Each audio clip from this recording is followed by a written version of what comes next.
ඔනදත් ආදරෙන් සාදරෙන් පිළිගනව වෙනද වගේම ෆුඩ්ස් ලංකා කෑම ලෑස්ති කෑමවට්ටෝරු නාලිකාවට.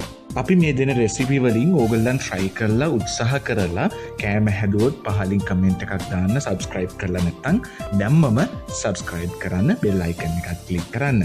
ඔයාලට recipes තියෙනවා නම් අපේ email address එක පහලින් තියෙනවා. ඒකට mail එකක් දාන්න. අපි මේ වගේ ඔයගොල්ලන්ගේ නමත් එක්ක ඒක කියන්න සූදානම් ඉන්නවා. වෙනසකටත් එක්ක අපි අද දවසේ ඔයගොල්ලන්ට සූදානම් dessert එකක්, අතුරුපසක් ගැන කියලා දෙන්න. ඔන්න අද ඔයාලට කියලා දෙන්න යන්නේ බිත්තරයි සීනි විතරක් පාවිච්චි කරලා බොහොම ලේසියෙන් වටලප්පන් හදන්නේ කොහොමද කියලා. හරි, දැන් අපි මේ හදන්න යන වටලප්පන් එක අපි හුමාලෙන් තම්බලයි හදන්න යන්නේ. ඒ හින්දා ඔන්න ඔයාලා හැමෝටම මෙදා සැරේ වටලප්පන් හදන්න බැරි වෙන්නේ නැහැ. බලන්න කොහෙනම් හදන්නේ කොහොමද කියලා. අපි බලමු මේකට දැන් අවශ්‍ය වෙන දේවල් මොනවද කියලා. බිත්තර අතකුයි, සීනි ග්‍රෑම් 250ක්, පොල් ගෙඩියක් හෝ පොල් භාගයක්, කරද මුංගු ඇට 2ක් 3ක්, කරාබු නැට්ටක්, කුරුදු පොතු චූටි කැපල්ලක්, කජු මද කිහිපයක්. මම මේ හදන්න ප්‍රමාණයට ඔච්චරයි අවශ්‍ය වෙන්නේ. මේ දේවල් හැබැයි එකට එක්ක අනුපාතයට තමයි ගන්න ඕනේ. ඒ කියන්නේ බිත්තර අටයි නම් සීනි ග්‍රෑම් 250ක් වගේ. බර මැනලම ගන්න පුළුවන් නම් වඩාත්ම හොඳයි. සාදා ගන්න ආකාරය බලමු. මුලින්ම සීනි වලින් ටිකක් කළු කරගන්න. ඒ කිව්වේ මුළු සීනි ප්‍රමාණයෙන් 4න් 1ක් වගේ ප්‍රමාණයක්. ඉතුරු සීනි ටික බ්ලෙන්ඩර් එකට දාලා කුඩු කරගන්න ඕනේ.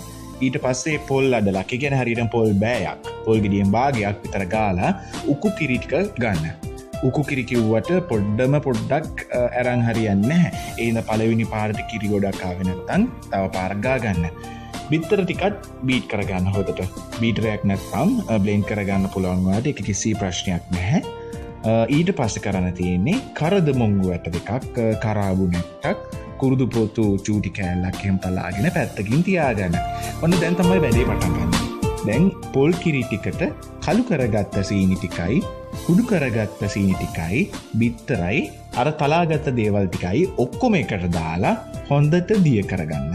මතක ඇතුව මේකට ලුණු චුට්ටක් Tamanට අවශ්‍ය පරිදි Tamanගේ රස අනුව ලුණු ටිකක් දාගන්න.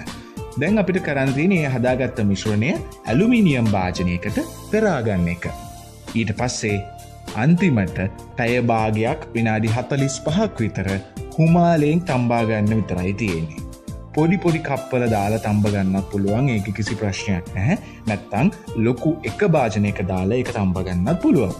එච්චරයි. දැන් අන්තිමට පිළිගන්වන්නකොට කජු මද ටිකක් එහෙම පොඩියට කෑලි වලට කපලා වටලප්පන් උඩින් හැදන්න පුළුවන් ඔයාලට.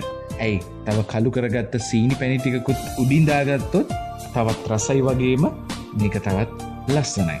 වැදගත් දේවල් තමයි බිත්තර බීට් කරගන්න කලින්, ඒ කියන්නේ බ්ලෙන්ඩ් කරගන්න කලින් බිත්තරේ කඩලා ආවහම ඔයගොල්ලන් දැකලා ඇති චූටි සුදු පාට කෑල්ලක් කහමදේ ගාව වගේ තියෙනවා. ඉතින් ඒක ඔයගොල්ලන් අයින් කරගන්න. ඒ කෑල්ල අයින් කරගත්තොත් බිත්තර වලින් එන ගඳෙන් 90%ක්ම ඔයගොල්ලන්ට අඩු කරගන්න පුළුවන්. මේ රෙසිපි එක එවලා තිබුණේ මෙම් කුමාරි. ඇයට බොහොම ස්තුතියි මේ රෙසිපි එක ලබා දුන්නට. අපිත් ඒ රෙසිපි එක ලබා ගත්තේ ඒ මෙම් කුමාරිගෙන්. මේ වට්ටෝරු අපි තෝරගන්නේ අන්තර්ජාලය ඇසුරෙන් වගේම අපිට ඉදිරිපත් වෙන වට්ටෝරු ඇසුරෙන්.